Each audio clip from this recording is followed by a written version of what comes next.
નમસ્કાર વિદ્યાર્થી મિત્રો, આપણે ધોરણ 9, ધોરણ 10, ધોરણ 11 અને ધોરણ 12 જે આપણે ઇંગ્લિશ ગ્રામરની વાત કરીએ તો ઇંગ્લિશ ગ્રામર લગભગ આપણે ચારે ચાર ધોરણની અંદર એક જ સરખું આવે છે. જે પેપર સ્ટાઇલ આવે છે ધોરણ 9ની, ધોરણ 10ની, ધોરણ 11, ધોરણ 12 એમાં જે ગ્રામર આવે છે એ લગભગ એક જ સરખું આવતું હોય છે.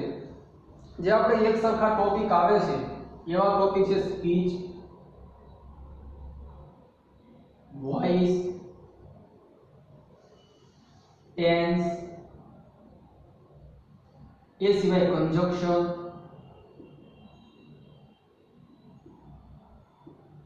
પછી ડિગ્રી, મોડલ ઓક્સિલરી, આ બધા જે એડિટિંગ, આ બધા જેટલા પણ અને મોટામાં મોટો ટોપિક જે આપણે ધોરણ 9 થી લઈને 12 સુધી આવતો હોય તેનું નામ છે ફંક્શન, જેના માર્ક્સ સૌથી વધારે છે. ફંક્શન નામનો જે ટોપિક આવે છે એના આપણે ધોરણ 10 ની અંદર 9 માર્ક્સ અને ધોરણ 9 ની અંદર પણ 6 માર્ક્સનો ટોપિક આપણે પૂછાય છે. તો જેટલા પણ ટોપિક એક સરખા છે ગ્રામરના એ આપણે ધોરણ 9 માં પણ અભ્યાસ કરવાનો છે અને ધોરણ 10 ની અંદર પણ અભ્યાસ કરવાનો છે. ઇંગ્લિશનું જે બેઝિક ગ્રામર છે, ઇંગ્લિશના જેટલા બેઝિક ગ્રામરમાં જે ટેન્સ, આર્ટિકલ એ બધું આવે છે તમે લગભગ ધોરણ 5 થી ભણતા આવો છો. પણ ધોરણ 9 ની અંદર જે ટેન્સ આવે છે ફરીવાર બધા ટેન્સ રિપીટ થાય છે. એમાં ધોરણ 9 ની અંદર 6 ટેન્સ, ધોરણ 10 ની અંદર 9 ટેન્સ, ધોરણ 11 ની અંદર 11 અને ધોરણ 12 ની અંદર પૂરેપૂરા 12 ટેન્સ આવે છે.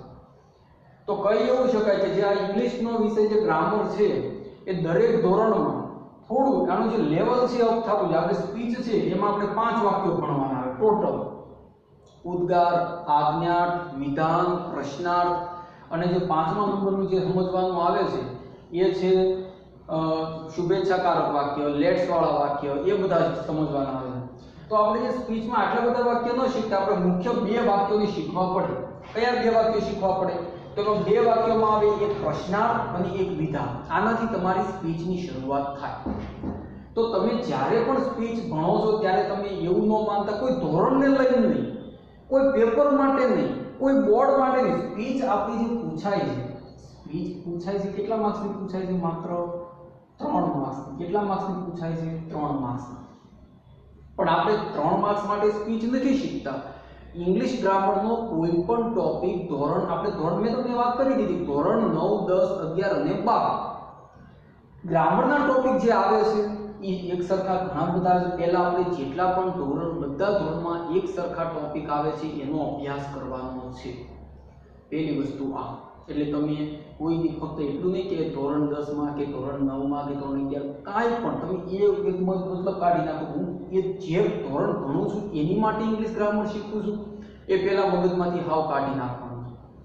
બીજું, ઇંગ્લિશ ગ્રામર શીખો ત્યારે જે માર્ક્સ હું લખું છું તમને જાણ માટે કે 3 માર્ક્સનું પૂછાય છે. 3 માર્ક્સ માટે આપણે સ્પીચ શીખતા નથી.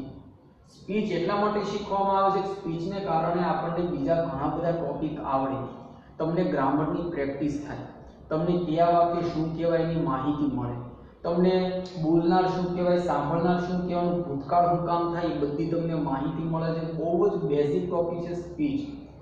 બધા ધોરણમાં આવે છે, સારા એવા માર્ક્સ પણ છે અને આના આધાર પર ઘણા બધા તમને સવાલ જવાબ પણ આવે છે. તમે 5 થી 8 ભણ્યા હોય ત્યાં સુધી કોઈ લેખકનો પાઠ બહુ ઓછા આવતા હોય તો પછી તમે ધોરણ 9 માં આવો, ધોરણ 10 માં આવો ત્યાં તમને કોઈ લેખક કોઈ વાત કરતા હોય, તમને કોઈ બાયોગ્રાફી એની આપેલી હોય કે દાખલા તરીકે હેલન કેલર અને મિસ સુલિવન. આ ધોરણ 10 નું જે પાર્ટ લેસન છે એમાં તમે જુઓ છો કે અંદર જે આખું લેસન છે એમાં તમને આઈ થી વાત કરેલી છે કે આઈ પોતે જે વાત કરનારા લેખક છે એને આઈ થી વાત કરેલી. તો આઈ નું તમારે જ્યારે સવાલ જવાબ તમે લખો છો પ્રશ્નના પેરેગ્રાફ ઉપરથી પ્રશ્ન જો તમે 9માં તમે લખો છો તો તમને ખબર પડે છે કે પ્રશ્નનો જવાબ જ્યારે લખાય છે ત્યારે આઈનો આઈ નથી રહેતો, એનો કંઈક હી અથવા તો શી થાય છે. એ તમને માહિતી ક્યાંથી મળે? સ્પીચથી. તો 3 માર્ક્સ આ છે. એમાં પણ ઘણા બધા પ્રશ્નો આવે છે. તમને પેરેગ્રાફ ઉપરથી પ્રશ્નો તો કેટલા બધા આવે છે સપ્લિમેન્ટ રીડિંગમાં. તો તમારે અહીંથી તમે જે ધોરણ પૂરું કરો 10માં કે 9માં એ ધોરણને અનુલક્ષીને કે માર્ક્સને અનુલક્ષીને આપણે ટોપિક શીખવાનો છે સ્પીચ. તો આપણે સ્પીચની શરૂઆત કરીએ. તો સ્પીચની શરૂઆત કરીએ એની પહેલા સ્પીચ કોને કહેવાય, ગુજરાતી પણ આ ગુજરાતીમાં આપણે જે ધોરણ 10 11 12 માં જે ગુજરાતી વિષય આવે છે એમાં પણ તમારે સ્પીચ આવે છે તો સ્પીચની આપણે શરૂઆત કરીએ સૌથી પહેલા સ્પીચ એનું ગુજરાતી શું કહેવાય તો ગુજરાતી કહેવાય એને કથન શું કહેવાય કથન તો મિત્રો હવે આપણે શરૂઆત કરીએ કે સ્પીચના કેટલા પ્રકારો હોય સ્પીચના મુખ્ય કેટલા પ્રકાર હોય તો સ્પીચના મુખ્ય બે પ્રકાર હોય છે કેટલા પ્રકાર હોય છે બે પ્રકાર છે સ્પીચના મુખ્ય બે પ્રકાર છે કયા કયા તો કે એક ડાયરેક્ટ સ્પીચ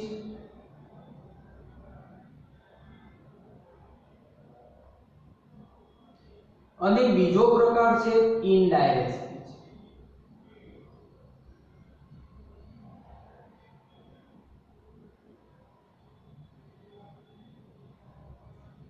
તો ડાયરેક્ટ સ્પીચ કોને કહેવાય અને ઇનડાયરેક્ટ સ્પીચ કોને કહેવાય તમારે પહેલા એ તો શીખવું પડે કે ડાયરેક્ટ સ્પીચ કોને કહેવાય અને ઇનડાયરેક્ટ સ્પીચ કોને કહેવાય તો જે ડાયરેક્ટ સ્પીચ છે એને ગુજરાતીમાં કહેવાય પ્રત્યક્ષ કથન શું કહેવાય પ્રત્યક્ષ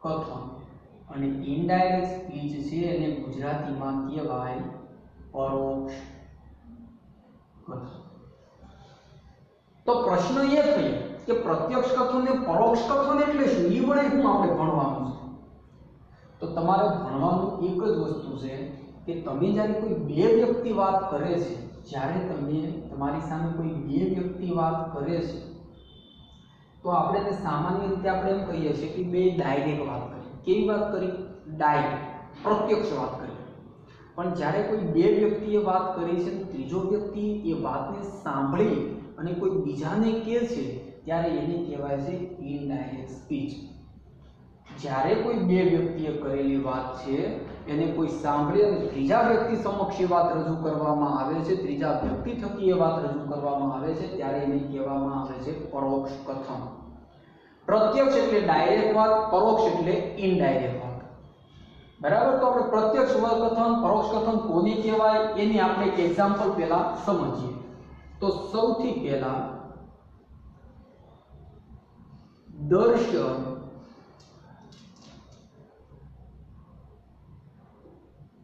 કે છે આર યુ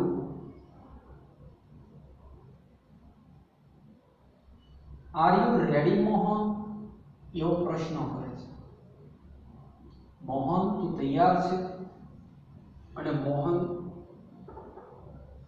દર્શન અને મોહન બોલનાર અને સાંભળનાર છે આ બોલનાર છે મોહન સાંભળનાર છે આ બંને વાત કરીએ ડાયરેક્ટ વાત કરીએ જો દર્શન મોહન ને કે ડાયરેક્ટ છે બે જ વ્યક્તિ છે ત્રીજો વ્યક્તિ નથી તો આને કહેવાય ડાયરેક્ટ સ્પીચ હવે તમને પેપરમાં આ રીતે તમને આવા 3-4 લાઈનનો તમને 3-4 સંવાદ આપ્યા હશે તમારે હવે એને ઇનડાયરેક્ટમાં ફેરવવાનું છે પરોક્ષ કથનમાં ફેરવવાનું છે તો પરોક્ષ કથનમાં કઈ રીતે ફરે તો જે આ બંને કરેલી વાત છે ને આપણે ત્રીજા વ્યક્તિ તરીકે આ બે કરેલી વાતને આપણે ત્રીજા વ્યક્તિ તરીકે જ્યારે આનું વર્ણન કરીએ કે દર્શને મોહનને કહ્યું કે તે તૈયાર હતો મોહને જવાબ આપ્યો કે હા તે તૈયાર હતો આ બધી બે સંવાદ આજે વાત કરેલી છે ને આપણે એને વર્ણન કરીને ત્યારે આ જે બધું છે ને ભૂતકાળ બની જાય આ બંને વાત કરી હોય ત્યારે વર્તમાન હોય પણ જ્યારે આપણે એને વર્ણન કરતા હોય ત્યારે આજે વાત કરેલી છે ને ભૂતકાળ બની જાય તો આમ કઈ રીતે કન્વર્સેશન થાય તો દર્શન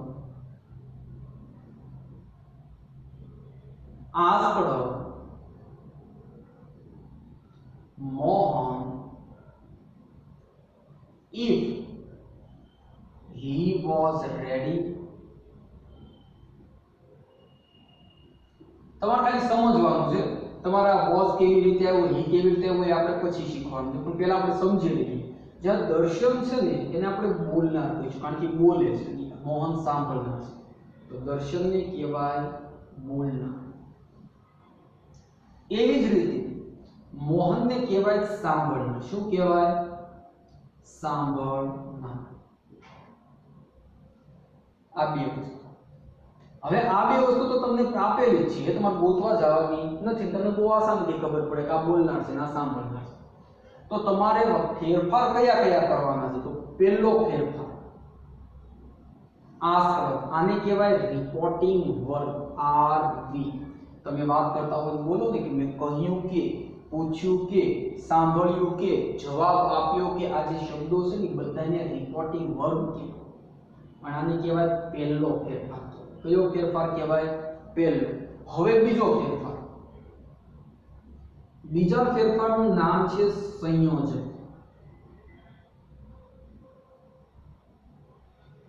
અને આજે આ સંયોજક કોને કહેવાય? તો જે બે વાક્યોને જોડવા માટે વપરાતા જે શબ્દો છે એને કહેવાય સંયોજક. બે વાક્યોને જોડવા માટે વપરાતા શબ્દોને સંયોજક કહે છે. દાખલા તરીકે દર્શનને મોહનને પૂછ્યું, એક વાક્ય. બીજું વાક્ય તે તૈયાર છે, તો એને જોડવું આપણે કે દર્શનને મોહનને પૂછ્યું કે તે તૈયાર છે, તો આને કહેવાય સંયોજક. આને કહેવાય રિપોર્ટિંગ વર્બ. હવે તમને જે ગુરુ વિરામ દેખાય છે એની સામેનું જે આખું વાક્ય છે તમને જે અહીંયા બોલે છે એ વાક્યને કહેવાય રિપોર્ટેડ સ્પીચ. આ ત્રણ ભાગમાં આખી સ્પીચ વહેંચાયેલી છે. કેટલા ભાગમાં? ત્રણ ભાગમાં. તમારે કોઈ પણ વાક્ય આપેલું હોય, વિધાન હોય, પ્રશ્નાર્થ હોય, ઉદ્ગાર હોય કે આજ્ઞાર્થ હોય, આવું કોઈ પણ પ્રકારનું વાક્ય આપેલું હોય તો તમારે માત્ર ને માત્ર ત્રણ ફેરફાર કરવાના: આરવી, સંયોજક અને આરએસ. હવે આપણે જેટલા વાક્યો છે ને તમને અહીંથી પરખ મળી ગઈ. આખા આખા વાક્યમાં તમને કહું કે બોલનાર કઈ રીતે, સાંભળનાર કઈ રીતે, તો તમને માહિતી હોવી જોઈએ. તો ચાલો વાક્યના કેટલા પ્રકાર છે તો એ પહેલા ચર્ચા કરીએ કે વાક્યના મુખ્ય 4 પ્રકાર છે. વાક્યના મુખ્ય 4 પ્રકાર છે. તો મુખ્ય 4 પ્રકાર છે તો કયા કયા છે એની આપણે ચર્ચા કરીએ. તો વાક્યના મુખ્ય 4 પ્રકારમાં પહેલું વાક્ય છે વિધાન વાક્ય.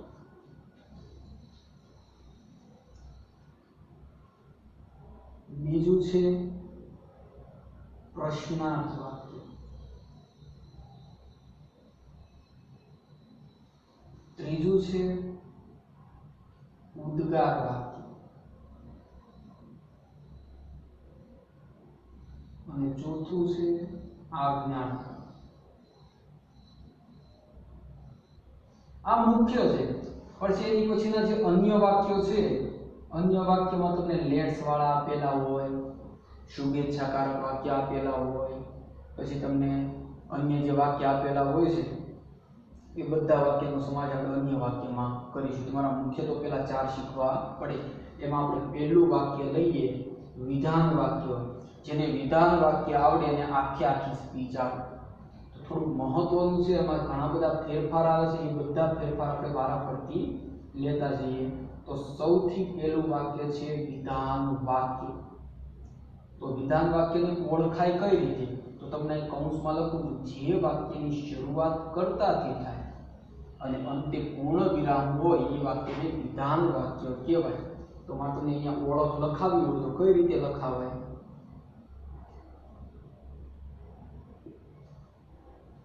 તો લખવાય કે જે વાક્યની શરૂઆત કરતા, રજૂઆત ઘણા કરતા મને ખબર નહીં પડે. કરતા એટલે 7 કરતા આખા ઇંગ્લિશ ગ્રામરમાં આવે. I, we, you, they, he, she, it. તમે ખાલી સ્પીચમાં યાદ રાખો કે તમને I, we, you, they, he, she, it દેખાય તો એને કરતા કહેવાય. હંમેશા વાક્યની શરૂઆતમાં જ હોય. જે વાક્યની શરૂઆત કરતાથી થાય અને પૂર્ણ વિરામ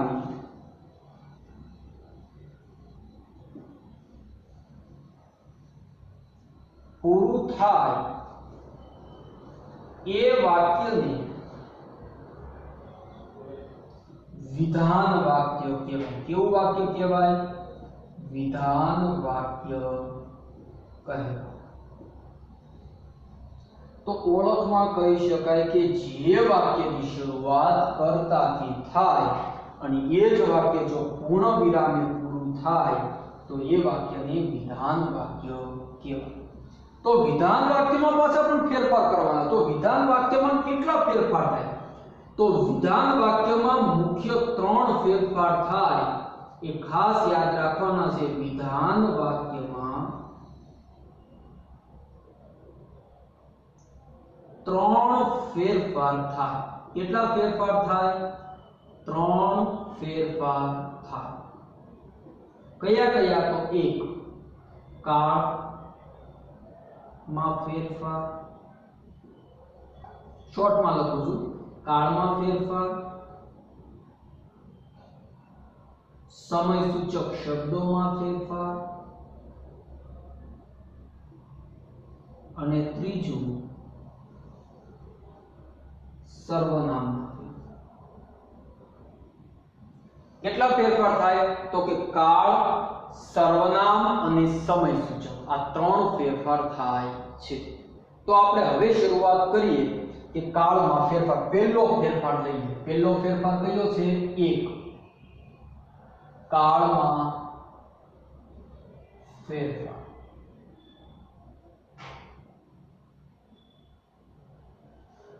હવે ઘણા મિત્રોને એવું થઈ શકે સાહેબ કાળમાં ફેરફાર છે તો તમે કાળનો તો ક્યાંય ઉલ્લેખ કર્યો નથી હું તમને ડાયરેક્ટ લખાવીશ કે ભાઈ એમિઝાન હું વોઝ હું હેડ કોઈ સ્કૂલમાં કોઈ ટ્યુશનમાં એવું પણ સમજાશે કે સાદો વર્તમાન કાળ હોય તો સાદો ભૂતકાળ કરવો ચાલુ વર્તમાન કાળ હોય તો ચાલુ ભૂતકાળ કરવો પણ પ્રશ્ન એ થશે કે તમે સાદા ભૂતકાળમાં સાદા વર્તમાન કાળનો સાદો ભૂતકાળ કહેશો પહેલા સાદો વર્તમાન કાળ ઓળખવો પડશે સાદો વર્તમાન કાળ ઓળખીને પાછું સાદા ભૂતકાળમાં ફેરવાનું પાછા સાદા ભૂતકાળો પણ પાછું બધું યાદ હોવું જોઈએ તો આપણે એવું વિચાર ન કરતા હું તમને સીધું શીખવાડું છું ખાસ યાદ રાખજો એક પછી એક લેતા જઈએ આપણે ડાયરેક્ટ માંથી શેમાં ફેરવવાનું છે ઇનડાયરેક્ટ માં ફેરવવાનું છે ડાયરેક્ટ સ્પીચ માંથી આપણે શેમાં ફેરવવાનું છે ઇનડાયરેક્ટ સ્પીચ તો ચાલો આપણે એક એક ફેરફાર લેતા જઈએ પહેલો ફેરફાર તમને જ્યારે પણ એમિઝાર દેખાય શું દેખાય એમિઝાર તો એનું થઈ જાય વોઝ વેર એનું શું થઈ જાય વોઝ વેર બીજું જો તમને વોઝ વેર દેખાય તો ઘણા કે સાહેબ તો એનું એમિઝાર થી એમિઝાર વોઝ વેર ને વોઝ વેર એમિઝાર એમ ક્યારે ન થાય આમથી આ બાજુ ફેરફાર થશે પણ આ ફેરફારથી આ બાજુ ફેરફાર ક્યારેય પણ થશે નહીં એમિઝાર નું વોઝ વેર આપેલું હોય તો એનું થઈ જાય હેડ બી જો તમને v1 દેખાય તો ઘણા પ્રશ્ન થાય સાહેબ v1 શું તો v1 v2 v3 તમારે ફરજિયાત ધોરણ 6 કે 7મા માંથી શરૂ થઈ જાય છે હું તમને એમ કહું કે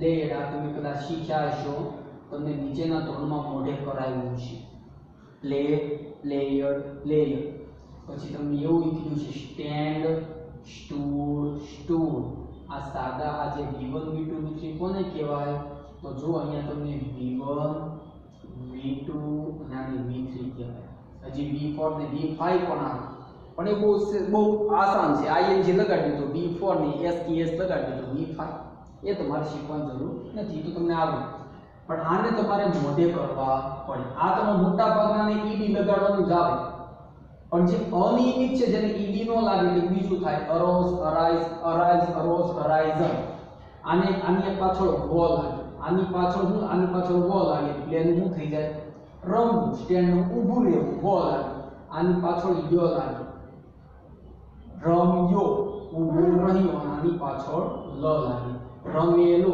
ઊભી રહેલો ટૂંકમાં તમે જે મોઢે કરો તમે છે ને આ એક નામનું જે સ્ક્રીનશોટ લઈ અથવા તો વિડિયો સ્ટોપ કરીને આટલું લખી નાખો તમને v1 v2 v3 માં થોડો ખ્યાલ આવી જાય પછી તમારી સ્કૂલ ચાલુ થાય તો તમને એક કાગળ આપીને મોઢે કરાવડાવીશ પણ અત્યારે તમારે ખાલી સમજી લેવાનું છે અત્યારે તમારે મોઢે નહીં થાય પણ જ્યારે તમને કાગળ એક આપીશ અને એમાંથી તમારે તૈયાર કરવાનું રહેશે કમ્પ્લીટ v1 v2 v3 જે તમારે કોલેજ સુધી કામમાં આવશે બરાબર ઇંગ્લિશ વિષય એવો છે તમે જે તૈયારી કરો છો માત્ર એક ધોરણ પૂરતી નહીં પણ એની તૈયારી તમને છેક સુધી કામમાં આવે છે v1 નું શું થઈ જાય v2 નું શું થાય તો કે હેડ પ્લસ v3 શું થાય હેડ પ્લસ v3 અને હેડ પ્લસ v3 નું થાય કોઈ જ ફેરફાર થતો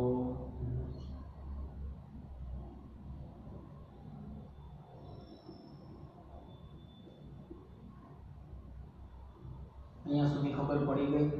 હવે આગળ તમને જો હેવેજ આપેલું હોય, શું આપેલું હોય, હેવ અથવા તો હેઝ, તો એનું શું કરી નાખવાનું, હેવ। ખ્યાલ આવી ગયો?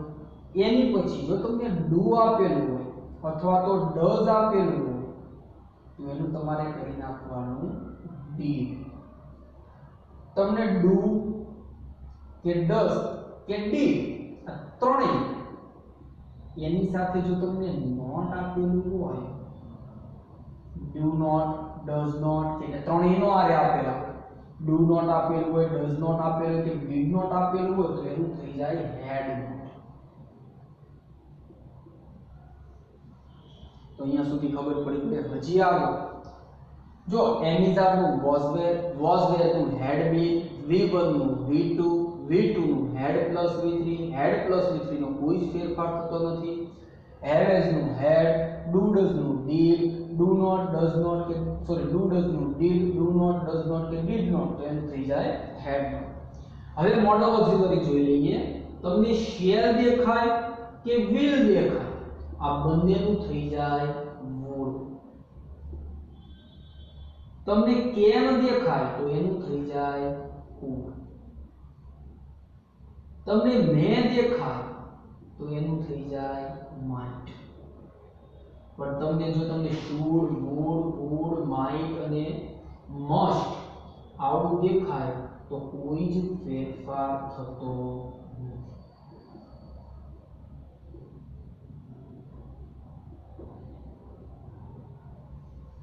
આને કહેવાય પહેલો ફેરફાર કાળમાં ફેરફાર। આ તમે શું જોયું? પહેલો ફેરફાર કાળમાં ફેરફાર। હવે તમે એક એક વાક્ય આપણે જોતા જઈએ। ચાલો, સ્પીચના કેટલા પ્રકાર છે? તો સ્પીચના મુખ્ય બે પ્રકાર છે। સ્પીચના મુખ્ય બે પ્રકાર છે। કયા કયા? તો કે ડાયરેક્ટ સ્પીચ અને બીજો છે ઇનડાયરેક્ટ સ્પીચ। ડાયરેક્ટ સ્પીચને કહેવાય પ્રત્યક્ષ કથન, ઇનડાયરેક્ટ સ્પીચને કહેવાય પરોક્ષ કથન। ચાલો, દર્શન। તો દર્શન કે છે કે are you ready Nitin Mohan? તો દર્શન આસ્ક્ડ મોહન, આને આપણે કહેવાય ડાયરેક્ટ સ્પીચ કહેવાય। શું કહેવાય? Direct speech. એવી જ રીતે આને કહેવાય ઇનડાયરેક્ટ સ્પીચ। આટલું યાદ રાખજો। તો દર્શન પૂછે છે શું તું તૈયાર છે મોહન? તો આપણે ઇનડાયરેક્ટમાં આપણે આ જવાબ આવો લખવાનું છે। તો દર્શને મોહનને પૂછ્યું, દર્શન આસ્ક્ડ મોહન કે if are you ready? he was ready। તો પહેલો ફેરફાર બોલનાર અને સોરી પહેલું આપણે યાદ રાખવાનું કે આને બોલનાર કહેવાય, આને સાંભળનાર। તો દર્શનને કહેવાય બોલનાર, મોહનને કહેવાય સાંભળનાર। કોઈ પણ વાક્ય હોય તો મુખ્ય ત્રણ ફેરફાર થાય, આરવી, સંયોજક અને આરએસ। રિપોર્ટિંગ વર્બ, સંયોજક અને રિપોર્ટેડ સ્પીચ। રિપોર્ટેડ સ્પીચ કોને કહેવાય? તો ગુરુ વિરામની સામે જે સ્પીચ આપેલી છે એને કહેવાય રિપોર્ટેડ સ્પીચ। તમે આખી સ્પીચમાં મુખ્ય કેટલા વાક્ય શીખશો? તો કે 4 વાક્ય અને બીજા અન્ય વાક્ય, બરાબર? એમાં લેટ્સ વાળા, શુભેચ્છા, આવું બધું તમારે શીખવાનું થશે। તો વિધાન વાક્ય, પ્રશ્નાર્થ વાક્ય, ઉદ્ગાર વાક્ય અને આજ્ઞાર્થ વાક્ય, 4 વાક્યો તમારે શીખવાના રહેશે। એમાં પહેલું વાક્ય વિધાન વાક્ય। તો વિધાન વાક્ય કોને કહેવાય? તમારે 4 વાક્યમાંથી ઓળખવું પડશે ને વાક્ય કયું છે, પછી તમે વિધાન વાક્યના ફેરફાર કરશો। તો પહેલા વિધાન વાક્યને ઓળખવા માટે કે જે વાક્યની શરૂઆત કર્તાથી થાય અને પૂર્ણ વિરામે પૂરું થાય એ વાક્યને વિધાન વાક્ય કહેવાય। એમાં વિધાન વાક્યમાં મુખ્ય 3 ફેરફાર। કયો કયો ફેરફાર? કાળ, સર્વનામ અને સમય સૂચક, અથવા તો કાળ, સમય સૂચક અને સર્વનામ। તમે આ પહેલા એક કામ કરજો, આને તમે સર્વનામ વચ્ચે લઈ જજો કારણ કે બોલવામાં પ્રેક્ટિસ રહેશે। સર્વનામ અને અહીંયા લઈ લેજો સમય સૂચક। હવે બોલો તો આપણે ફાવે। કાળ, સર્વનામ અને સમય સૂચક, આ 3 ફેરફાર થાય। પછી આવે છે કાળમાં ફેરફાર। તો કાળમાં ફેરફારમાં કયા કયા આવે? તો આપણે ડાયરેક્ટમાંથી ઇનડાયરેક્ટમાં ફેરવીએ તો કાળમાં ફેરફાર આપણે એક એક લેતા જઈએ કે એમિઝાર નું શું થાય તો કે વોઝવેર નું શું થાય તો કે હેડ બી, V1 નું શું થાય તો કે V2, V1 નું શું થાય તો કે V2, V2 નું શું થાય તો કે had plus V3, had plus V3 નો કોઈ જ ફેરફાર થતો નથી. હેવેઝ નું હેડ, ડુ ડઝ નું did, do not, does not કે ડીડ નોટ તો હેડ નોટ, શેલ વિલ નું વુડ, કેન નું કુડ, મે નું માઇટ, પણ અહીંયા તમે should would could might must આપ્યો તેનો કોઈ જ ફેરફાર થતો નથી. આ તમે જોયું આજનો ટોપિક સ્પીચ. એમાં આપણે વિધાન વાક્યમાં એક કાળનો ફેરફાર જોયો. હવે મિત્રો વાત કરીએ આપણે હોમવર્કની. તો હોમવર્કની અંદર તમારે પહેલા તો આ વિડિયોનો સ્ક્રીનશોટ લઈ લેજો અથવા તો તમે એને પોઝ કરીને તમે હોમવર્ક લખી શકો.